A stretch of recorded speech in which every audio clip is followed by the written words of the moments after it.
Biro Hukum Dewan Pimpinan Pusat DPP Mangala Daerah itu. Di samping saya Pak Agus Satria, Ketua AGD. Di samping saya Pak Iswok Rolando Tamba SHMH sebagai salah satu pihak yang sedang berperkara di Pengadilan Negeri Kabupaten Garut. Dalam hal ini Pak, ini ada demo di ini apa yang menjadi? Ya, jadi gini, ada peristiwa terkait dugaan oknum hakim yang berpihak kepada salah satu pihak. Yaitu dugaan itu dibuktikan dengan adanya slot hakim yang digunakan oleh salah satu pihak tergugat. Ya, padahal itu slot hakim dalam online ya, kan kita sidangnya online di court. Nah, itu ada slot hakim yang digunakan oleh tergugat, padahal kan tidak boleh karena tergugat juga punya slotnya sendiri, penggugat juga punya slotnya sendiri. Nah, kalau terkait kenapa kita harus demo di sini? Karena minggu kemarin itu kita udah direncanakan audiensi dengan kepolisian dengan pihak pengadilan. Pihak pengadilan itu menolak dengan alasan bahwa pihak pengadilan itu tidak bisa menerima satu pihak, harus kedua belah pihak. Nah, pertanyaan kami kenapa bisa? Kalau kami tidak boleh bertemu dengan ketua pengadilan, tapi kenapa bisa tergugat itu bisa menggunakan slot hakim? Ya kan ada pertemuan kan? Kita bisa ada pertemuan, nggak mungkin sekarang hakim menggunakan slotnya untuk tergugat tanpa ada pertemuan dulu. Nah, oleh karena itu kita di sini menuntut ketua pengadilan negeri Kabupaten Garut untuk mengganti hak majelis hakim yang memeriksa perkara tersebut supaya terjadinya keadilan, tidak ada keberpihakan. Karena kan keberpihakan itu sudah terlihat dengan adanya slot hakim yang digunakan oleh tergugat. Nah, kami cuma minta itu saja. Nah, karena hari ini juga kita tidak diindahkan oleh ketua pengadilan, minggu depan kita akan aksi di pengadilan tinggi dengan tuntutan ketua pengadilan negeri Garut diganti. Mungkin itu dari saya. Silakan Pak, ada tambahan. Ya, baik, terima kasih yang terhormat rekan-rekan wartawan, kemudian bapak-bapak kepolisian, Polres Garut, kemudian unsur-unsur pengadilan negeri Garut yang kami hormati. Pertama-tama kita panjatkan syukur kepada Tuhan Yang Maha Esa, kita diberikan nikmat kesehatan dan saat ini kita dapat berkumpul di tempat yang baik ini.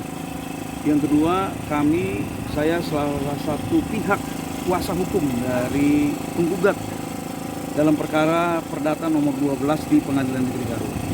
Sebagaimana yang sudah disampaikan oleh Ketua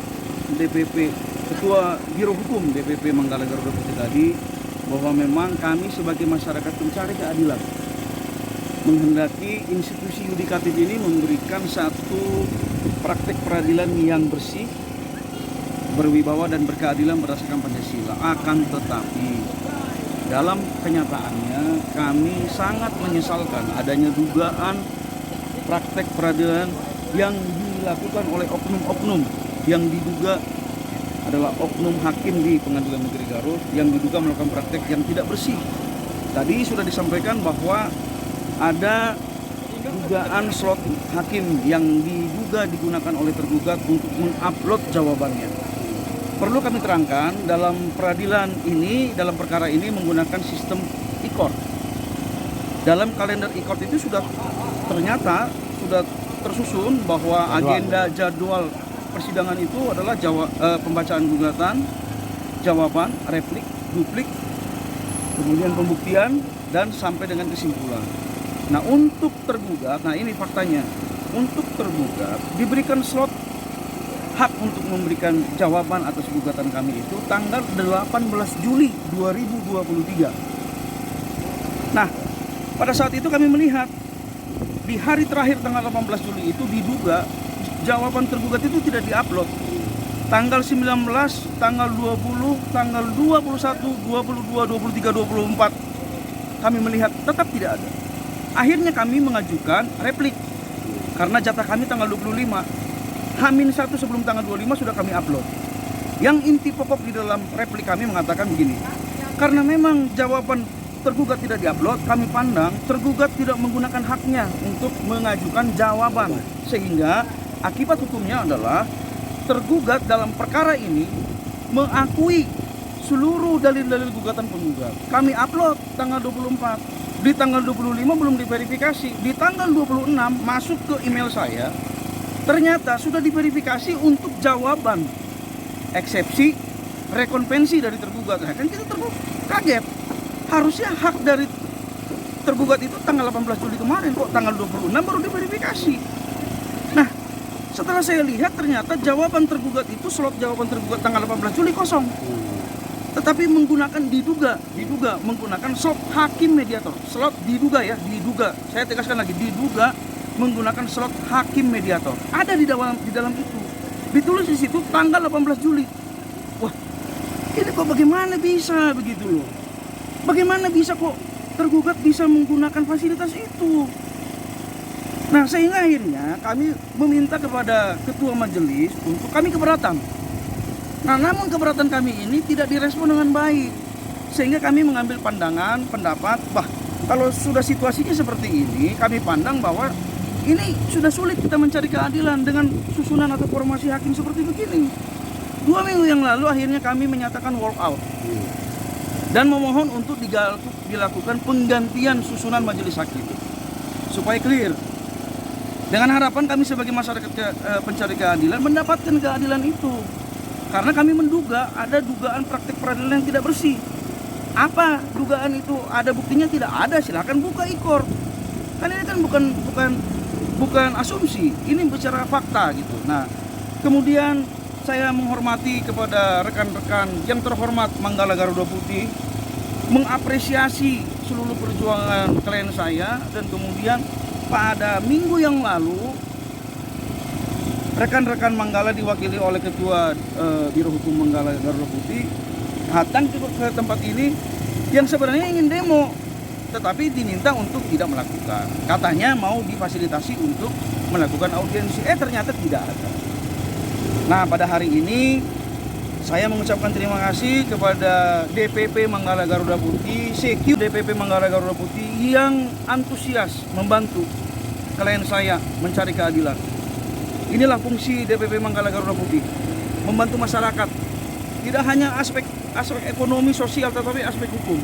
Saya secara khusus pada hari ini mengucapkan terima kasih yang sebesar-besarnya kepada DPP Manggala Garuda Putih. Dan harapannya Pengadilan Negeri Garut berbenahlah, ya. Bukan hanya kami pencari keadilan, tentu banyak lagi masyarakat lagi yang lain. Jangan sampai ada lagi peristiwa yang serupa yang seperti kami alami. Mudah-mudahan ikhtiar kami hari ini mendapatkan satu ridho dari Tuhan Yang Maha Esa, dan semua sadar, ya, atas peristiwa kehadiran kami di sini. Sadarlah, ya, sadarlah. Berikanlah sistem peradilan yang baik. Ini negara hukum Pancasila yang berkeadilan, berketuhanan, berkemanusiaan, dan yang beradab. Ya, adabnya orang Indonesia ya harusnya kan jangan berpihak.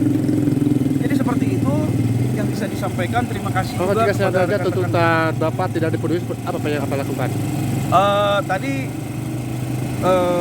prinsipal kami sudah menyampaikan kepada kami bahwa terhadap oknum-oknum hakim yang memeriksa dan mengadili perkara ini yang diduga telah melakukan praktek peradilan yang tidak bersih dan tidak berwibawa dan tidak berkeadilan berdasarkan Pancasila tersebut, telah melakukan upaya pengaduan ke Komisi Yudisial Republik Indonesia, ke Bawas Mahkamah Agung, Bawas Pengadilan Tinggi Jawa Barat, tembusan ke Bapak Presiden, ke Komisi 3 DPR RI, dan lain-lain.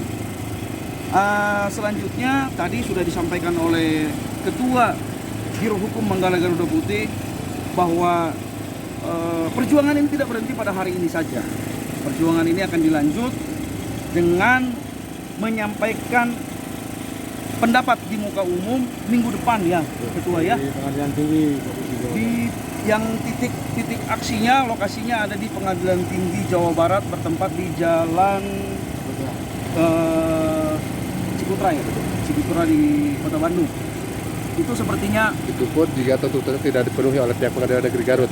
Ya, tuntutan kita kan mengganti majelis hakim yang memeriksa perkara nomor 12. Itu tuntutannya itu. tuntutannya. Tapi kalau sampai minggu depan tidak ada juga penggantian hakim pemeriksa perkara, ya berarti kan ini sama dugaan kami tuh sama-sama nih sama ketua pengadilan kan, tidak mau menciptakan pengadilan yang bersih. Makanya kami akan menuntut ketua pengadilan negeri ini juga mundur. Ya.